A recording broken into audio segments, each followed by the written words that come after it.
අපේ ආයතනයේ දොස්තර මහත්තයා ගැන මොකද හිතෙන්නේ? මොකද දැන් අදහස්?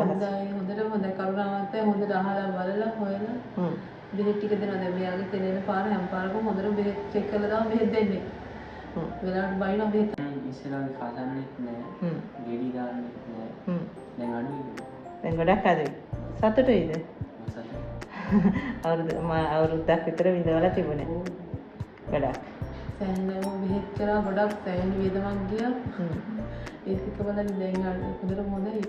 කුරුණෑගල අවටින් බෙහෙත් ගත්ත විශේෂඥ වෛද්‍යවරුන්ගෙන් බෙහෙත් ගත්තා. ඉස්පිරිතාලෙට ගියා. ඉස්පිරිතාලෙත් අඩුවුණා. ඉස්පිරිතාලේ ක්ලිනික් එකටත් ගියා. අඩුවුනේම නෑ. ඒ බෙහෙතෙන් තවත් වැඩි වුණා. ඉස්තාම මේක කරා. බෙහෙත් ගන්න අඩු වෙලාම ගියා. දැන් ලේ චෙක් කරනකොට මෙයාගේ බෙහෙත් වලින් බලපෑමක් වෙනවා කියලා බලන්න. ඒ ප්‍රශ්න මොකුත් නෑ. හරි. සුබ සන්ධ්‍යාවක් දෙන්නටම අම්මයි පුතයි. ඔව්. හරි. ඔයාලා පුතාට මොකද්ද තිබිච්ච අසනීපේ? ටීනියා කියලා තමයි කිව්වේ නේද? හරි. කොච්චර කාලෙද පුතේ හැදිලා? අවුරුද්දක් විතරයි. හරි. මට කියන්නකෝ පුතාට මොකද්ද දැනෙච්ච අපහසුව අවුරුද්දක් තිස්සේ ඔක තියෙද්දි? කසන එක. අමාරුයි. අම්මට කොහොමද දැනෙන්නේ පුතාගේ අමාරුව? ටිකක් වැඩි වෙනකම් කියලා තිබ්බේ නෑ. ඊට කරන්න දෙයක්වත් නෑ. වැඩි වුණාට හැමතැනම එක්කන් ගියා බෙහෙත් ගත්තා. ගොඩක් හංගන්නේ ගියා. ඊට පස්සේ සමහර වෙලාවෙ බෙහෙත් වලින් වැඩි වුණා. ඊට පස්සේ මම මේ දැක්කා FB එකේ දාලා තියෙනවා. ඒක දැකලා තමයි එක්කගෙන ආන්‍ය හෙල්ත් එක දැනගත්තේ FB එකේ. හැබැයි මිස්ලාගේ ගමත් කුරුණෑගලම තමයි නේද? කුරුණෑගලින් බෙහෙත් ගත්තා. කුරුණෑගල ඔය ડોක්ටර්ලා ගොඩක් බෙහෙත් ගත්තා. සුව වුණාද? මොනකම් අඩුයි. ආයෙ වැඩි වෙලා යනවා. බෙහෙත් බොන ගමන්ත් වැඩි වෙනවා.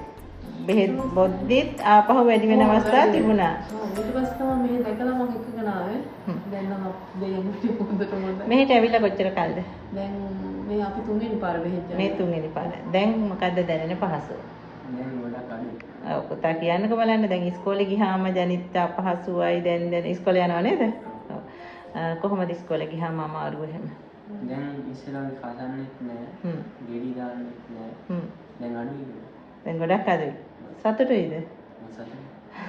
අවුරුද්දක් විතර විඳවලා තිබුණේ. ගොඩක්. සෑහෙනම බෙහෙත් කරා ගොඩක් සෑහෙන වේදමක් ගියා. ඒකක බලන්න දැන් හොඳට හොඳයි. කුරුණෑගල අවටින් බෙහෙත් ගත්ත විශේෂඥ වෛද්‍යවරුන්ගෙන් බෙහෙත් ගත්තා. ඉස්පිරිතාලෙට ගියා. ඉස්පිරිතාලෙත් අඩුවුණා. ඉස්පිරිතාලේ ක්ලිනික් එකටත් ගියා. අඩුවුනේම නෑ. ඒ බෙහෙතෙන් තවත් වැඩි වුණා. ඉස්තාම මේක කරා. බෙහෙත් ගන්න අඩු වෙලාම ගියා. දැන් ලේ චෙක් කරනකොට මෙයාගේ බෙහෙත් වලින් බලපෑමක් වෙනවා කියලා බලන්න. ඒ ප්‍රශ්න මොකුත් නෑ. දැන් අඩුයි. දැන් හොඳයි. ડોක්ටර් කිව්වා දැන් ආයෙ හරි කියලා. අපි බෙහෙත් පටන් ගන්නේ ලේ චෙක් කරලා යාළගේ ශරීර ශක්තිය හොඳටම සලකලා බලලා. පොඩි ළමයෙක් නේද? හරි. මේ දැන් ওই වගේ අපහසුතාවයන් තියෙන ඔය වගේ දැන් බොවෙන ඉඳක් තියෙන කෙනෙක්ට තව මොන හරි අදහසක් තියෙනවද? දැන් ඔයාලට සුව වෙලා තියෙන ඔයාලගේ අදහස මොකද්ද තව කෙනෙකුට මේ ගැන දැනුම් දෙන්න? දැන් මේ හොඳ කරගන්න පුළුවන් කියලා දැනුම් තැනකට ඇවිල්ලා බෙහෙත් ගත්තා නම් වේදමකුත් නැහැ. අඩු කාලෙකින් ලෙඩෙත් හොඳ කරගන්න පුළුවන්.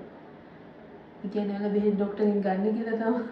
අපේ ආයතනයේ දොස්තර මහත්තයා ගැන මොකද හිතෙන්නේ? මොකද දැන් අදහස්? හොඳට කරුණාවන්තයි හොඳට අහලා බලලා හොයලා බෙහෙත් ටික දෙනවා. දැන් මෙයාගේ තෙලෙන පාර හැම පාරකම හොඳට බෙහෙත් චෙක් කරලා තමයි බෙහෙත් දෙන්නේ. වෙලාවට බයිනවා බෙහෙත් හරියට ගෑවිලා නැත්තම් ගෑවිලා නැහැ කියලා කියයි ගන්නවා. හරි. අවසාන වශයෙන් අර දෙන්නටම ස්තුතියි මේ වගේ දැන් ඉස්කෝලේ ළමයිට සමහර වෙලාවට ගොඩක් තියෙනවා නේද? සමහරක් අය දන්නේ නැතුවත් ඉන්නවා. සමහර කියන්නේ නැහැ. කියන්නේ අර සමාජයෙන් කොම් වෙයි කියලා බලට වගේ කියන්නේ සමාජය.